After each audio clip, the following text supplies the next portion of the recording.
Hello student, I am Jilajit Yadav, class 11 chemistry. Yesterday we have learned about the principal quantum number. Today our topic is number 2, azimuthal ROR angular momentum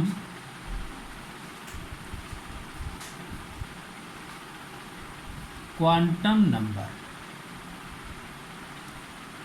हमको क्या बताती है, इसको किससे represent करते हैं? Small L से। किससे रिप्रेजेंट करेंगे azimuthal ROR angular momentum quantum number को? स्मॉल एल से। यह रिप्रेजेंट करती है सब सेल को। किसको रिप्रेजेंट करती है? सब सेल को। Angular quantum number, angular momentum quantum number represented सब सेल। इसको हम रिप्रेजेंट करते हैं स्मॉल एल से। ये एक्सप्लेन करती है सब सेल को। इसका मतलब यह बताती है कि किसी भी सेल में सब सेल होते हैं। तो हम जो है इससे क्या डिटरमाइन करेंगे? सब सेल। क्या डिटरमाइन करेंगे? सब सेल। यानी हमको यह क्या क्या बताती है? Number 1 point, number of sub cell present in the main shell. Azimuthal quantum number से हम नंबर ऑफ सब सेल को डिटरमाइन करेंगे, इसमें प्रेजेंट इन मेन सेल। और क्या बताती है? यह हमको यह बताती है कि the angular momentum of the electron present in any सब सेल, यानी किसी भी सब सेल में जो हमारा इलेक्ट्रॉन प्रेजेंट है उसके एंगुलर मोमेंटम को बताती है। यानी it tells about the angular momentum of electron. यह इलेक्ट्रॉन के किसको बताती है? एंगुलर मोमेंटम को। किसको बताती है? एंगुलर मोमेंटम को। और क्या रिप्रेजेंट करती है? और यह सभी सब सेल के एनर्जी लेवल को, रिलेटिव एनर्जी लेवल, और किसको बताती है? Relative energy level of the various सब सेल्स। क्या क्या बताती है? Relative energy level of the various सब सेल, यानी कि जो सब सेल्स हैं उनके एनर्जी लेवल को यह बताती है। और क्या बताती है? The shapes of the various सब cell present within the same principal shell, यानी कि the shapes of the various subshells present within the same principal cell। Same principal shell, यानी यह क्या बताती है? सेम प्रिंसिपल सेल के बारे में बताती है। अब यहाँ पर मतलब क्या है? एजीमुथल क्वांटम नंबर जो है यह हमको क्या बताती है? सब सेल। यानी एजीमुथल क्वांटम नंबर से हम किस चीज़ को डिटरमाइन कर सकते हैं? सब सेल को। और क्या क्या बताती है? कि किसी भी मेन सेल में कितने सब सेल हैं, और उस सब सेल में जो इलेक्ट्रॉन प्रेजेंट है उसका एंगुलर मोमेंटम क्या है, और उस सब सेल का जो एनर्जी लेवल है वह क्या है, और उसकी शेप क्या है। 4 इंफॉर्मेशन ये हमको देती है। यानी जब हम किसी भी सब सेल को डिटरमाइन करेंगे तो उसके बारे में क्या क्या बताएगी? एंगुलर क्वांटम नंबर से हम यह इंफॉर्मेशन पता कर सकते हैं कि मेन सेल में कौन कौन सी जो है सब सेल हैं, और उसमें जो सब सेल में इलेक्ट्रॉन है उसका एंगुलर मोमेंटम क्या है, और उन सब सेल की रिलेटिव एनर्जी लेवल क्या है, और उनकी शेप क्या है, इसकी वैल्यू क्या होती है। तो for a given value of principal quantum number small L, it can have any integral value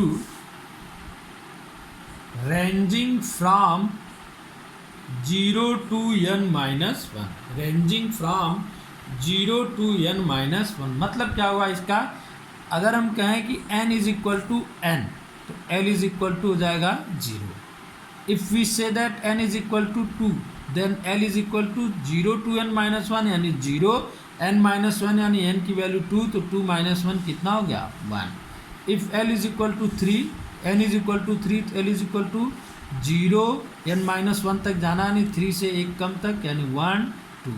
अगर हम कहें n इज इक्वल टू 4 तो l की वैल्यू जाएगी 0 1 2 3। अंडरस्टूड।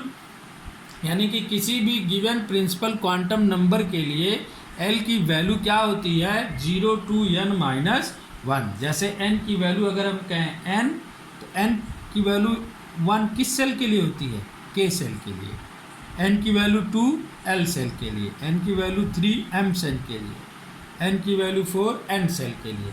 अब यहाँ से देखो n की वैल्यू 1 यानी k में तो केवल 1 वैल्यू आई है, एक वैल्यू आई है 0। इसका मतलब ये हुआ कि जो हमारी फर्स्ट सेल है k उसमें ओनली 1 सब सेल है। कितनी है 1 सब सेल है। यहाँ l सेकेंड सेल यानी n इज इक्वल टू 2। यहाँ जो है एजीमुथल क्वांटम नंबर्स की कितनी वैल्यूज हैं 2 0 और 1। तो इसका मतलब ये हुआ कि जो l सेल है उसमें कितने सब सेल हैं 2। यहाँ m n is equal to 3। तो यहाँ पर जो है एजीमुथल क्वांटम नंबर यानी l की कितनी वैल्यूज आई हैं 3 वैल्यूज है 0 1 और 2। इसका मतलब हुआ कि m में जो हमारे सब सेल हैं उनकी वैल्यू कितनी हो गई 3।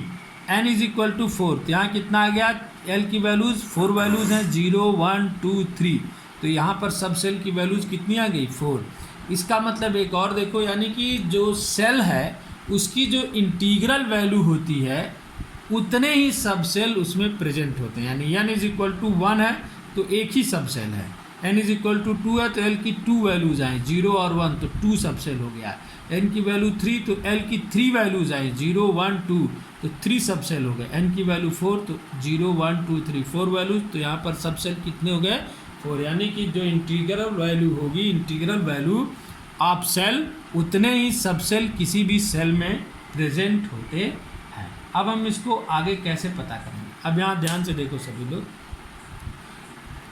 हमारे पास ऑर्बिटल होते हैं s p d f, यही सब सेल भी होते हैं। इनको सब सेल भी ऑर्बिटल से सब सेल फॉर्मेशन होता है। s ऑर्बिटल से बनने वाले सब सेल को s सब सेल कहते हैं।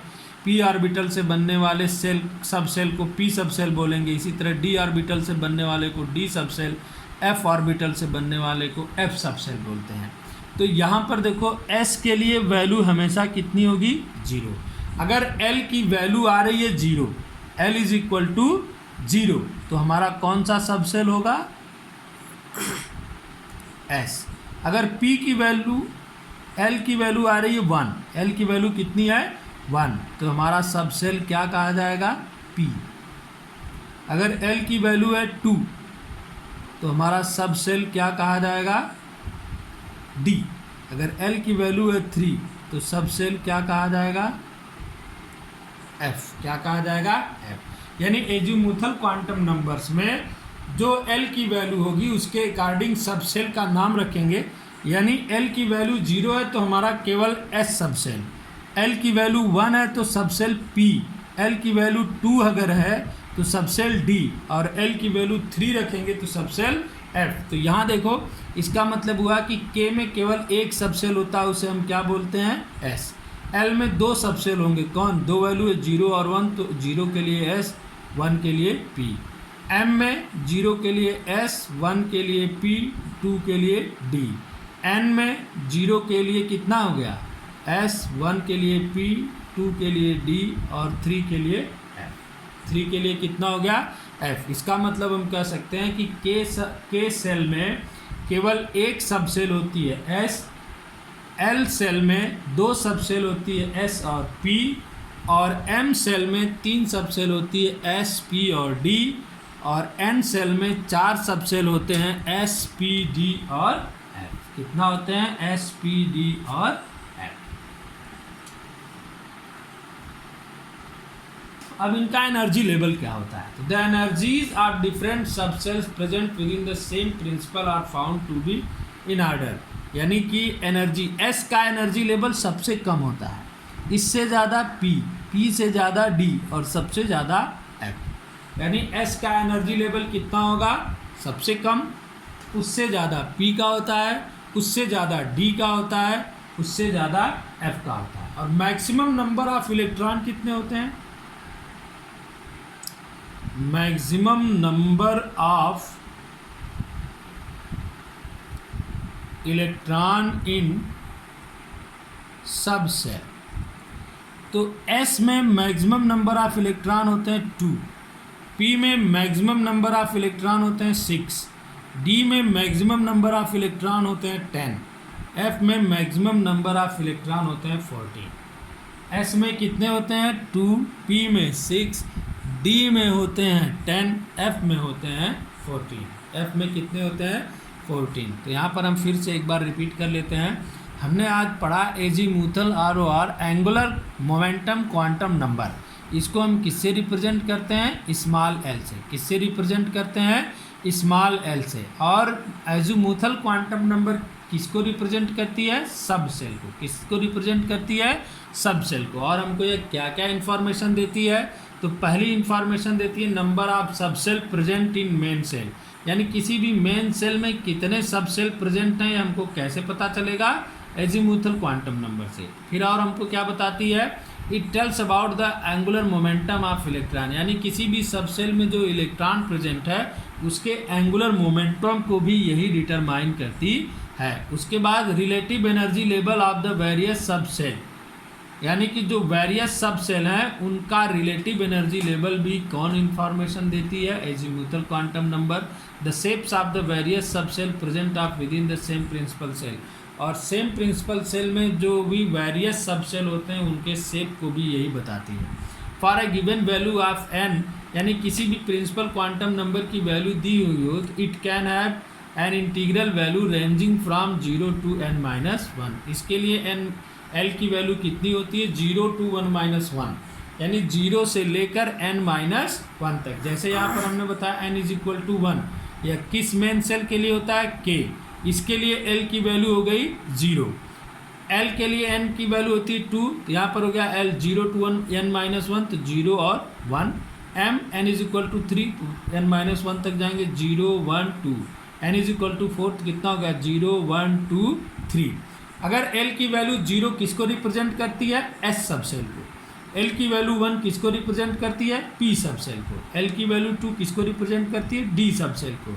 l की वैल्यू अगर 3 है तो किसको रिप्रेजेंट करेगी, f सब सेल को। इसका मतलब क्या हुआ कि k मेन सेल में केवल एक सब सेल होती है s, l मेन सेल में 2 सब सेल होती है। यहाँ 2 वैल्यू है, 0 के लिए s, 1 के लिए p, n के लिए 3, तो 0 1 2, 0 के लिए s, 1 के लिए p, 2 के लिए d, n = 4, 0 1 2 3, 0 के लिए s, p के लिए 1, 2 के लिए d, 3 के लिए f। इसका मतलब क्या हुआ कि जो मेन सब सेल होती है उसकी जो इंटीजर वैल्यू होती है जितनी, उतनी ही उसमें उतनी सब सेल भी होती है। जैसे यहाँ 1 है तो 1 सब सेल, यहाँ इसकी l के लिए इंटीजर वैल्यू 2 है तो यहाँ 2 सब सेल, यहाँ 3 है तो यहाँ 3 सब सेल, यहाँ 4 है तो यहाँ 4 सब cell.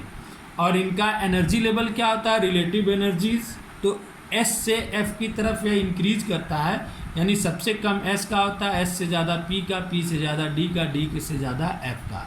Maximum number of electron in सब सेल, तो S सब सेल में मैक्सिमम नंबर ऑफ इलेक्ट्रॉन्स हो सकते हैं केवल 2, P में हो सकते हैं 6, D में हो सकते हैं 10, F में हो सकते हैं 14।